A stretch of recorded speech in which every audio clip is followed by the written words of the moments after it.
Alright, shalom, shalom, Israel. First and foremost, I want to give all honor, glory, and praises unto YAHAWAH, BAHASHAM, YAHAWASHI, BAHASHAM, double honors to the elders and apostles of Great Millstone, and shalom to my Akim, Wathim, who are diligently waiting to be delivered from this final captivity. This is Brother Kawakub coming at you with another lesson. Acts chapter 2, verse 17. And it shall come to pass in the last days, saith the Lord, saith Yahawah, I will pour out my spirit. Let me start over. Acts chapter 2, verse 17. And it shall come to pass in the last days, saith Yahweh, I will pour out of my spirit upon all flesh, and your sons and your daughters shall prophesy, and your young men shall see visions, and your old men shall dream dreams. All right. So today's lesson is actually going to be, that I had. I'm going to be talking about a dream that I had. All right, I'm going to tell you the dream, and then I'm going to a bit of scriptures. All right, because I think this was probably because I'm pretty sure I've said like a lot of a few times before, like this dream I had was the best dream I ever had before. I love this dream because this, that, and the third, whatever. But I think, in all honesty, this has to be the best dream that I had to date, because well, let's just get into it. Okay, so first, basically what happened in it was, a cruise ship. Okay, I was with my family, my immediate family, my actual like blood relatives, people that I grew up with. Okay, and we were on this cruise. We were on this cruise ship. We were taking our cars. There was a bunch of cars on it as well, and basically, our car was on it as well. There was a bunch of other people's cars as well. It was primarily, I want to say, a bunch of like rich Edomite people. For the most part, I'm pretty sure, and there was the cruise ship was flooding, so it was slowly flooding, and the water was getting and higher, just bit by bit. Nothing too crazy, nothing too crazy. And the thing was, one thing I will note is that throughout the entirety of the dream, I was never afraid. I was never scared. I was never fearful. Okay, I didn't realize that until afterwards, or after looking back at it, I didn't fully realize it. But yes, for the most part, I was not afraid.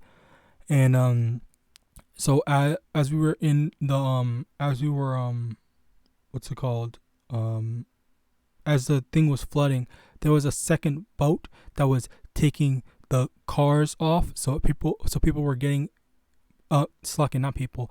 My brother, my brother that was my blood brother that was there with me, he was getting in all the cars, taking people's keys or whatever, and driving them, reversing back into the second boat to get the cars off the boat.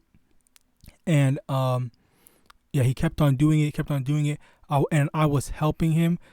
And it kind of felt like the Edomites, like they weren't really like helping. It's like, I don't know, it's like, and that's a common, that's gonna be, I think that's gonna be a common theme, where everyone else is just a spectator and they're not really doing anything. Like it's kind of like they're incompetent. All right, so my brother's over here, driving all these cars back. There was this one car that was pretty small. It looked like I could just pick it up. I don't know why, but yeah, he got into that small car and drove it into the thing. Kind of thought that was a bit weird, but after a while, okay, like of him constantly driving the car and me helping him, something caught my attention, and then I was like, I looked away, okay, and that was the last time I saw my brother in that dream. Okay, but I'm pretty sure for the most part I can recognize that in the dream that he was definitely on that other boat. So I don't know what exactly happened to him or what he was doing. So after that, as I said before, something caught my attention. I saw there was a performance going on while the ship was flooding.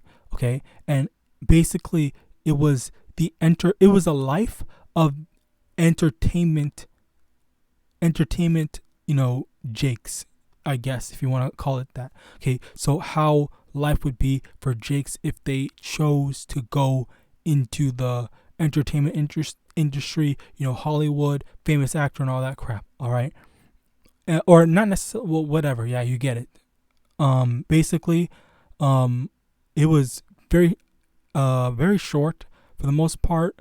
It started off with the so-called black men. Okay, there was one guy that was representing so-called black men, and the one guy that was one woman that was representing so-called black woman. But I think for the sake of simplicity, I'm just gonna say Israelites in general. But but to me, in my dream, it was so-called black men and so-called black women.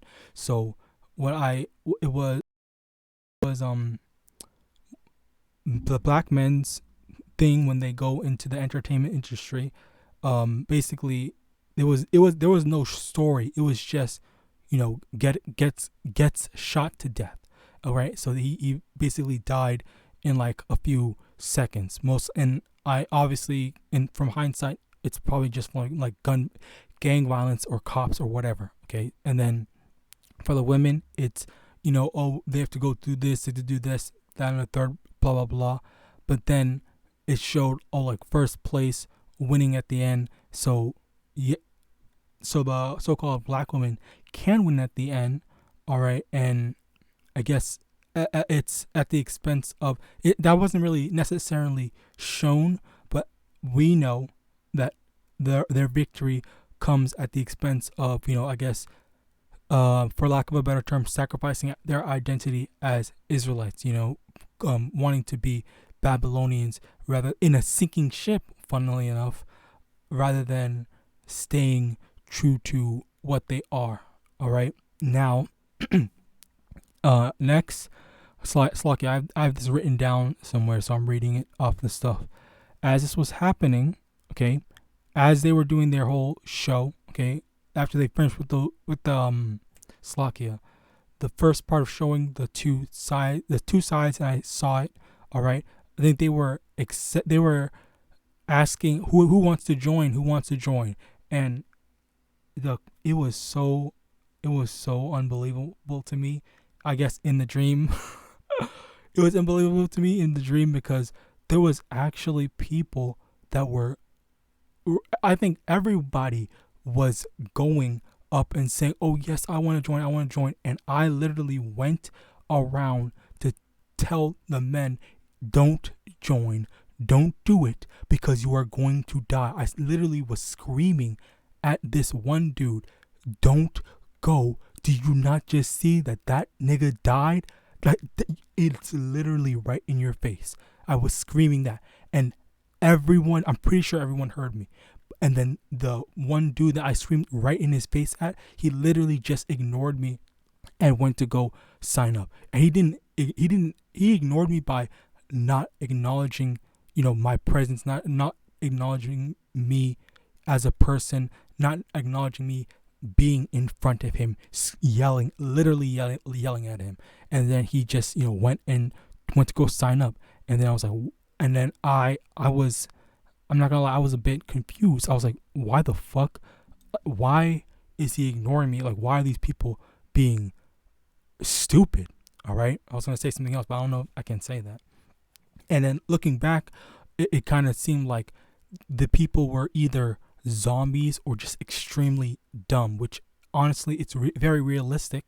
It's pretty realistic because that's how people are today in actual real life. All right, so in addition to that, we're returning back to the fact that it was still the cruise ship was still flooding. We did not get off. I did not get off, and all those other people did not get off the sinking ship yet. Like, I was still on it. Everyone was still there, and done yelling at that guy, saying to whoever I was, I confronted, don't go, you're gonna die, this, that, and the third, whatever. Okay. Um, uh, I think it was like a scene change or whatever, where, yeah, a bit of a scene change, still on the same ship, where I was, the flood was getting worse, and I was looking for a way, like, how the fuck can I, um, get out of here safely? And the thing was that there was barely any people. There was like damn near no one left, if not no one left. I think I was the last person on the ship, or I was alone or something like that. I don't know what happened to the people. So I was looking for a way to live, and I was on the ship alone. There was no boat, slocky, not bad boat, and or anything like that. So then I went to the top. I went to the top of the ship or whatever, and then there was like a hand glider. Let me actually show an image. Hand glider. Yeah, okay, so basically there was like some sort of hand glider. It wasn't like this though. It was metallic. Metal. Yeah, okay, well, crazy because it wasn't, made of cloth. It was like a metallic hand glider that was attached to the ship, attached to the what's it called? The cruise ship. And then like I obviously, like, I don't know. I don't know what happened, but basically when I went there, I saw the hand glider that was attached to the ship. It was a full, like, attachment, not necessarily an attachment, but like it was a part of the ship. It wasn't something that you could just take off the ship or anything like that. So I was like, so I got there, all right, and then immediately I sensed, the spirit of YAHAWASHI. No, I sensed the power of YAHAWASHI like swell up in me, like to the point where it was shining within me, and I could actually visibly see it. And this is why, like, this is probably one of the best dreams I have ever had to date, because I've never seen something like that or experienced something like that before in my life. It was the only I could say was that YAHAWASHI in the dream. While I was in the dream, the only thing I could say was that was YAHAWASHI, making a miracle happen for me. And he made that metal hand glider, not hand glider, attachment crap thing that was a part of the ship start to fly. So I was holding on to whatever that was there or something like that, and I think a part of the ship just started flying from not just the hand glider, but the actual container room thing that was still a part of the ship. And obviously, or we should know that, that shouldn't be possible. They make these hand gliders like this, okay, and they have as little weight to it as possible, all right, not a freaking whole part of a thing that's from a yacht, or not a yacht, but a cruise ship. Weight around 200,000 tons, all right, for just a cruise ship. And I don't know, I guess for the most part it was just a part, or either half of the cruise ship or just that one part of the cruise ship that I saw, all right, that was definitely flying with me. So I actually started flying. I was able to get out of that flooding ship, that sinking ship situation. The Lord literally delivered me out of that through a miracle. And I was genuinely flying. I was actually flying. Okay. And then the thing was, I started to gain control of how to fly, and I was able to, I was able to fly, but I guess the laws of physics or whatever kind of still applied in terms of like, diving down to get air, and momentum and whatever, and then going upwards and stuff like that. Okay. And then I saw there was this one giant mutant alligator type shit or something like that. Okay. It was in this area. It kind of looked like this, but the middle had some green stuff on it. All right. Actually, I think it might be in here. Yeah, kind of like this a bit. I guess, because funnily enough, this was the second time I think I'm using this as an example, because I had another dream like this. So the middle was like this. I'm pretty sure if I had touched the thing, maybe I would have been in some trouble. But basically, there was some like alligator, giant mutated alligator that looked like it had two different like color schemes to it. All right. So yeah, it was on the path, on that green thing in the middle. All right. And as I said before, the place looked a bit like this, but it was more of a forest. Okay. Rather than, there being actual metal stuff. So it was a forest rather than a place. All right.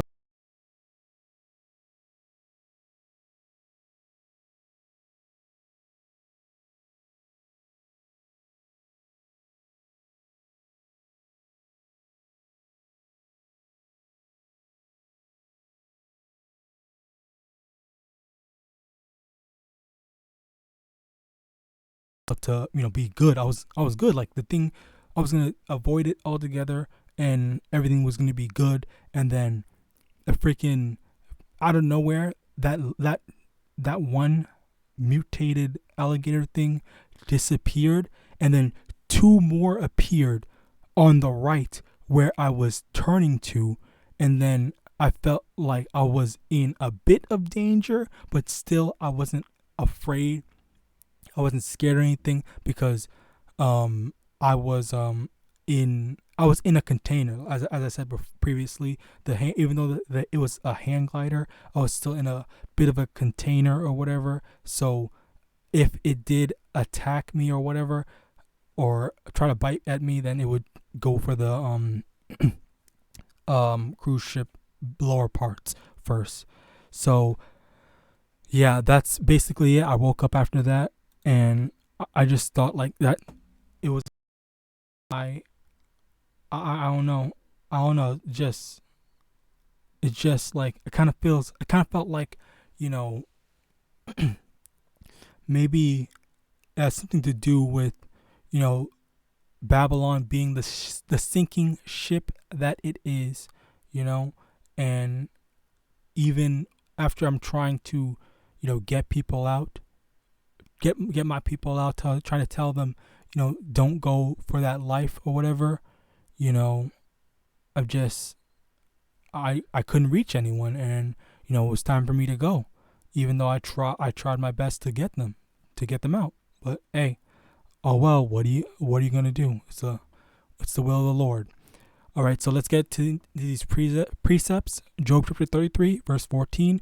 For Yahweh speaketh once, yea twice, yet man perceiveth it not. In a dream, in a vision of the night, when deep sleep falleth upon men, in slumberings upon the bed, then he openeth the ears of men and sealeth their instructions. So, maybe that's a sign that's the Lord telling me, continue to do my best, and even in the most perilous and most dangerous, most terrible times of trouble, to make a miracle happen for me.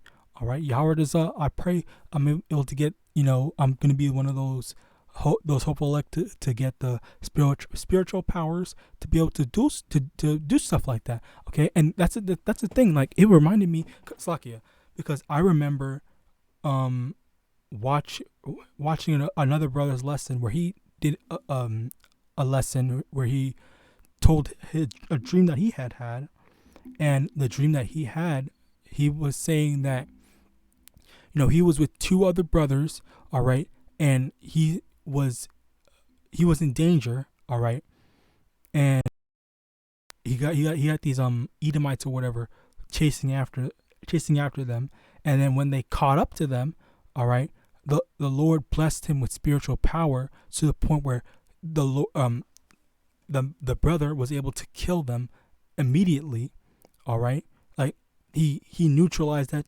neutralized that threat, all right, and literally afterwards, the power went away from him. He lost the ability to use the power. It wasn't permanent, and that reminds me of this situation where, in the moment of our potential demise, all right, the Lord fills us with his Holy Spirit, with the power, get us out of said situation.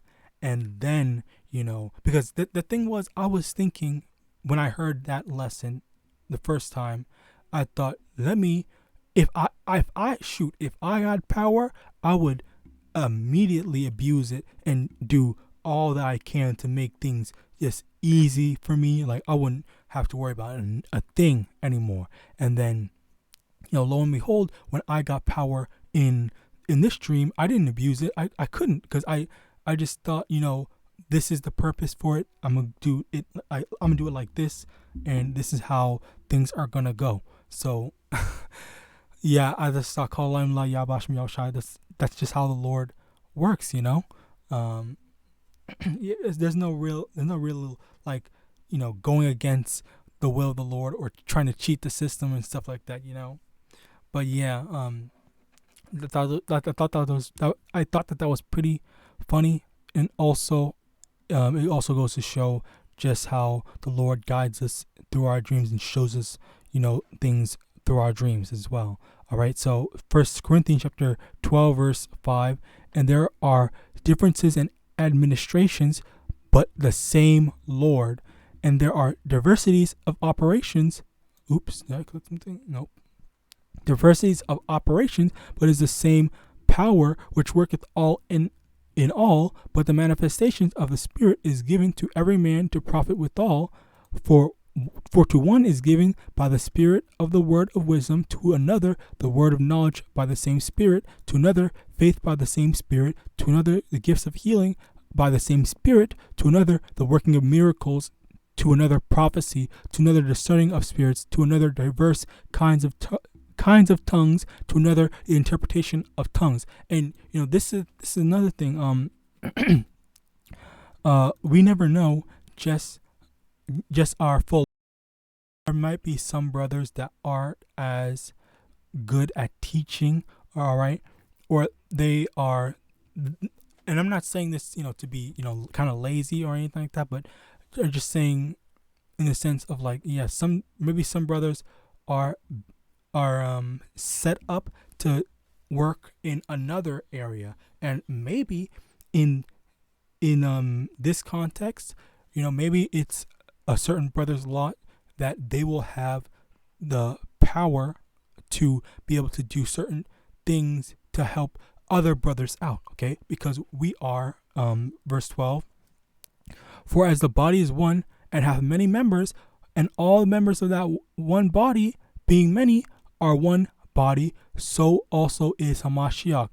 For by one Spirit are we all baptized into one body, whether we be Jews or Gentiles, whether we be free, bond or free, and have been all made to drink into one Spirit. Okay, obviously, no, that Gentile doesn't mean heathen; it means Israelite. But that's another lesson that I've already gone into. I believe last week. The point is, we are all one body in Hamashiach Yahawashi. All right, we are all one body. So we're all gonna have our different lots, and maybe some brothers are gonna have spiritual power. Maybe some brothers are gonna be better at teaching. Maybe some brothers are gonna do whatever. Okay, the point is that we all have different lots, and maybe if you feel like you're incapable of doing much right now, maybe the Lord has something for you has something planned for you later down the line during Jacob's trouble. Who knows? And if that is the case, call YAHAWASHI, you'll be able to, show your dedication. All right, show your efforts into the body of Yahawashi. All right. John chapter 7 verse 31.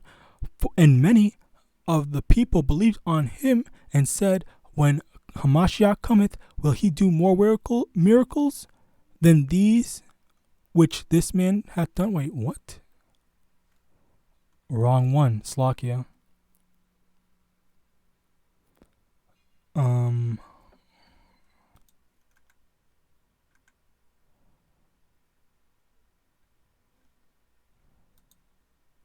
And many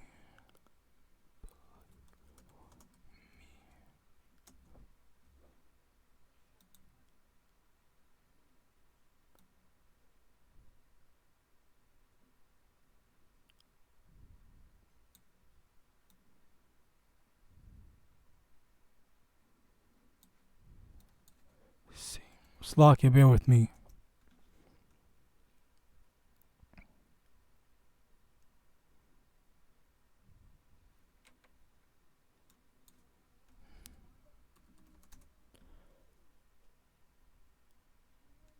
Okay, there. John chapter 14 verse 12. Verily, verily, I say unto you, he that believeth on me, the works that I do shall he do also, and greater works than these shall he do, because I go unto my Father. Okay, so it was all the works that Yahawashi did. Okay, that's recorded in the scriptures. All right, it says that all that he did will do all, but in addition to that, we'll also be able to do greater works. And we look forward to the day where we're able to actually do that. All right, so Yahawadah, that day comes sooner rather than later.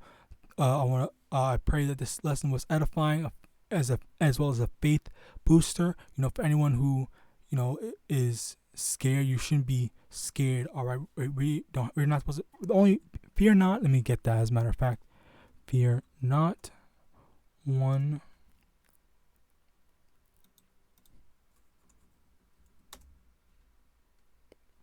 Matthew chapter 10 verse 28.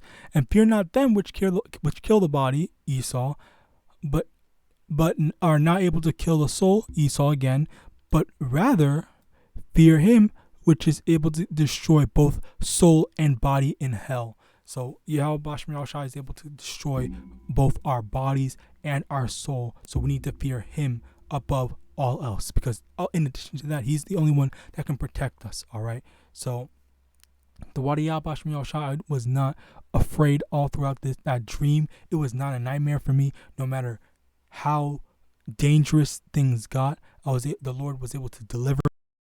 Pray that he delivers me, in the upcoming trials and tribulations and whatever happens. All right, so with that, I hope this lesson was edifying. I want to give all honor, glory, and praises unto Yahawah, Ba'ashem Yahawashi, Ba'ashem Yahawadah.